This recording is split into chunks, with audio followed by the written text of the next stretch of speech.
Bonjour Brigitte. Euh, Bonjour Denis.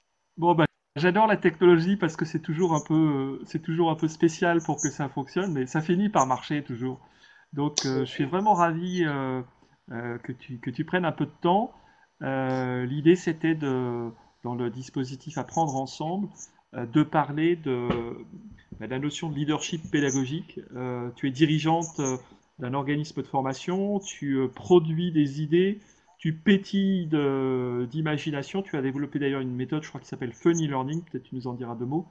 Euh, Est-ce que tu peux nous dire qu'est-ce que tu as envie de partager hein, sur toutes ces idées-là?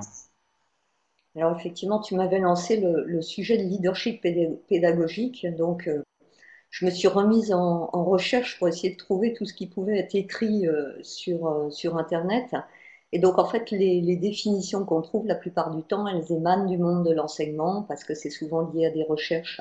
Donc en fait, elles décrivent du leadership pédagogique au niveau de plusieurs acteurs qui peuvent être ou les enseignants, ou bien par exemple des directeurs d'école, ou bien par exemple des gestionnaires. Donc on est vraiment dans le monde de l'enseignement. Et donc la première définition que j'ai trouvée, on la doit à une Canadienne. Encore une fois, hein, nos amis canadiens, ils sont vraiment, oui, Euh, ils sont tellement devant nous que ben, nous, on court derrière pour s'imprégner de tout ce qu'ils peuvent nous amener. Et donc, on la doit à Louise Lafortune qui avait décrit ce leadership pédagogique comme un processus, en fait. Et elle indique que c'est un processus d'influence qui doit amener à la modification de pratiques pédagogiques. Et donc, elle y met comme ingrédient une notion de réflexion individuelle et collective, et puis donc via des interactions, et puis surtout qui doit amener des prises de conscience. On parle beaucoup de prises de conscience au travers de réflexivité.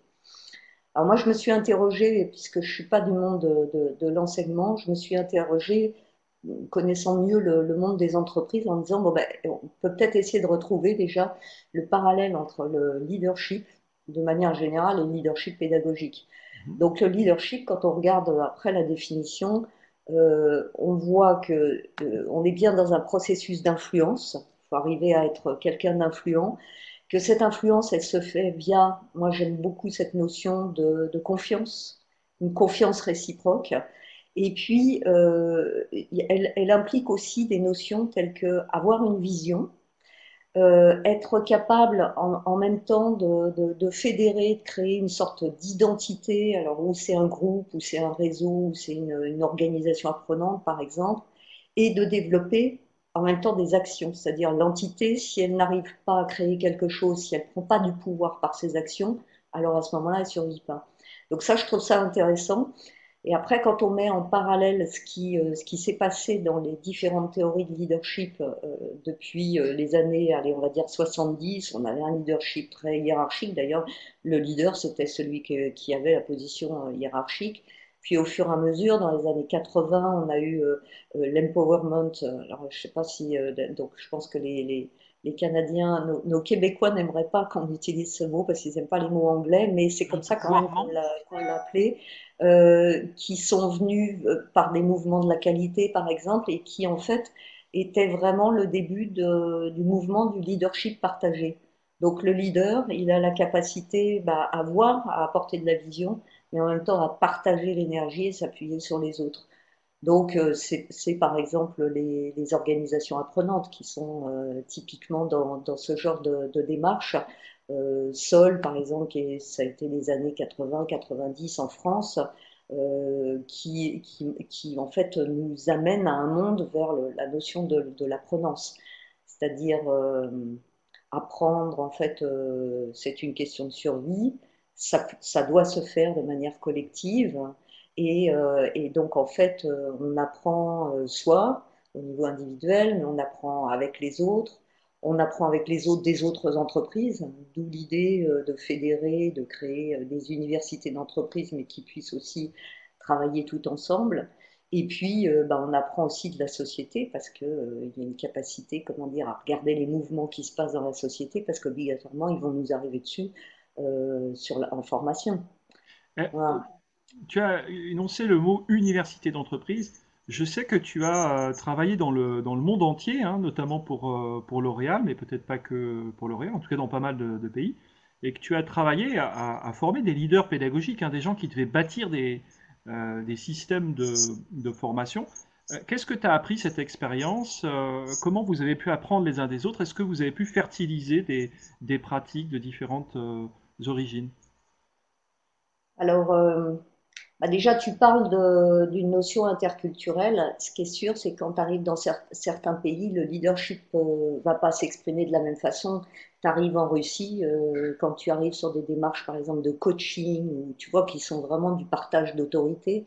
Les Russes, ils ont du mal à comprendre, ils se grattent la tête et ils se demandent pourquoi, quand tu as envie de faire avancer un groupe, tu donnes pas l'ordre et puis ils y vont avec le doigt sur la couture. Donc, déjà, tu as une notion un peu compliquée à faire comprendre.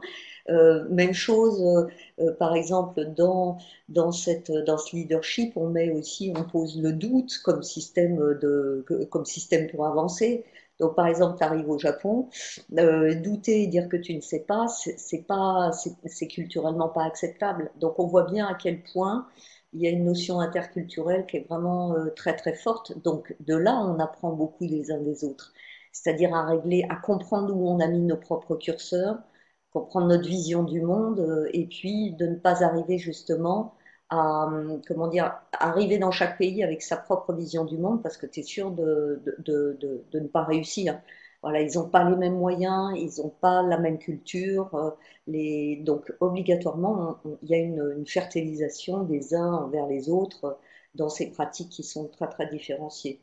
Voilà. Ce qui signifie, d'après ce que j'entends, que le leadership éducatif, il est assez lié à des approches empreintes de traits culturels, hein, spécifiques. J'entends une approche assez culturaliste, c'est-à-dire que tu dis, voilà, il y a des approches culturelles différentes, et que ça imprègne également la pédagogie. Alors, moi, je la mets même à deux niveaux, là, parce que là, on est en train de parler de interculturel, c'est-à-dire des différences entre les pays, mais il y a aussi le culturel de notre éducation, notre ancrage familial, personnel.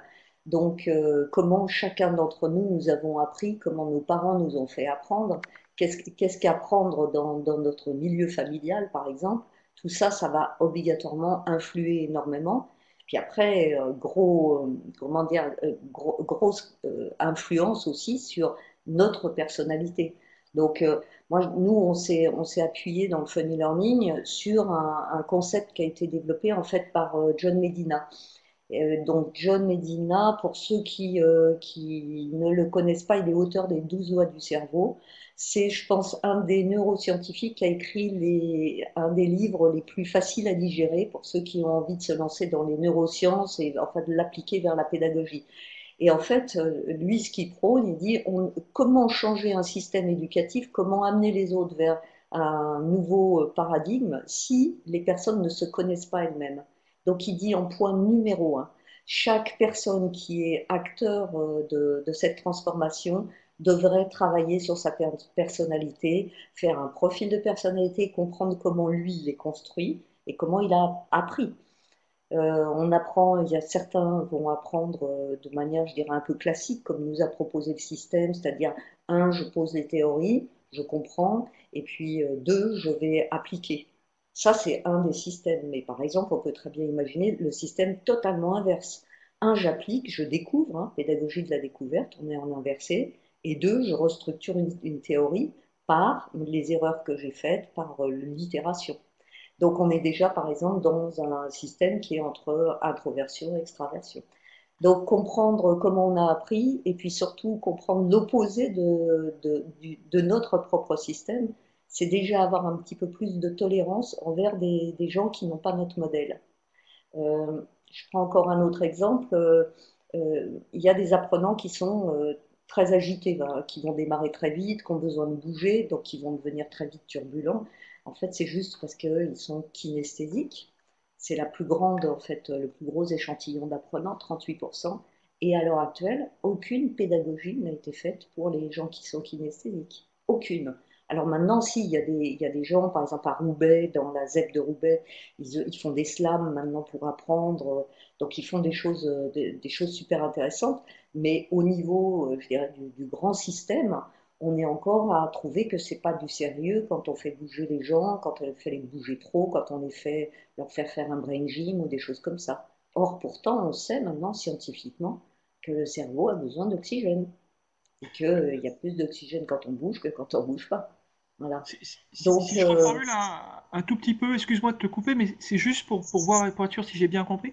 Un leader éducatif, d'une certaine façon, c'est quelqu'un qui est dans une posture d'influence, ou en tout cas qui est à l'écoute des autres, qui est en réflexivité sur lui-même, c'est-à-dire qui se pose des questions pour voir qu'est-ce qui fait de son influence sur les autres, ou comment l'influence au sein d'un groupe fonctionne. Est-ce que c'est ça c'est ça l'idée? Puis après, il y a cette idée d'adaptation au style d'apprentissage. Oui, c'est ça. En fait, c'est un animal à cinq pattes. En tout cas, il y a bien cette notion d'être capable d'avoir fait suffisamment d'expérience sur lui-même et la compréhension de son mode d'apprentissage pour pouvoir fabriquer une pédagogie qui soit capable de servir les différents styles d'apprentissage. Ça, c'est la première chose. Après, je pense aussi qu'il doit, ça en tout cas, c'est John Medina qui dit, pour changer le système d'apprentissage, maintenant, il faut à minima connaître aussi les grands principes de neurosciences. Il y a plein de choses à l'heure actuelle. Les neurosciences nous donnent des révélations absolument extraordinaires. Et donc, lui pense que chaque enseignant, chaque pédagogue, chaque formateur devrait connaître les fondamentaux des neurosciences. Voilà. Euh, je vous donne, bon, alors là, par exemple, on a parlé de le cerveau a besoin d'oxygène. Ça veut dire que, par exemple, entre 14h et 15h30, on ne devrait jamais faire asseoir un apprenant. Par exemple, ça, c'est une première loi. On a encore beaucoup de mal à travailler sur l'émotion, l'hyperémotion, parce qu'elle fait peur, c'est de la dynamite. Et pourtant, l'émotion, ça permet de créer une meilleure mémorisation. Il y a les facteurs de concentration, d'attention.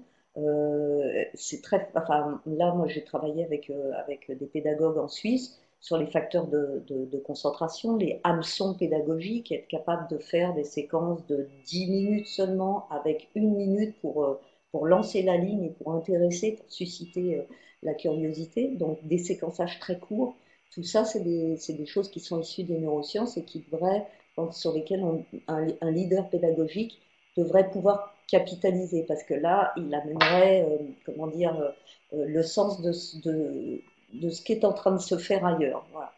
Et ailleurs, il y a aussi cette notion, je pense, d'être conscient des enjeux, de ce qui est en train de se passer. Moi, je vois des trucs énormes arriver via bon, les nouvelles technologies, bien sûr, elles ont bouleversé, puisque le savoir se trouve plus dans les salles de classe, le savoir est partout sur Internet. Il y a 200 millions de blogueurs qui tous les jours mettent des choses absolument passionnantes. Donc il y a une notion un peu de partage, d'ubérisation de l'information, ni plus ni moins. On voit aussi une robotisation, l'intelligence artificielle est en train d'avancer. Il y en a même certains qui disent qu'à 85% notre métier sera remplacé par des robots. Donc tout ça, ça veut dire que ou on les subit parce qu'il sera trop tard, ou bien on les devance, on surfe et on est capable ensemble de se réinventer un nouveau métier qui n'est pas un métier de formateur, c'est pas celui qui sait, mais c'est celui qui est capable de se transformer, d'amener les autres à se transformer. Donc il y a vraiment une posture pour moi de courage, de regarder à l'extérieur, d'être capable de créer des liens avec les autres disciplines pour comprendre un petit peu le sens, parce que la formation ne peut pas rester enfermée dans une tour d'ivoire, elle doit aller aussi vite que le monde extérieur. Voilà.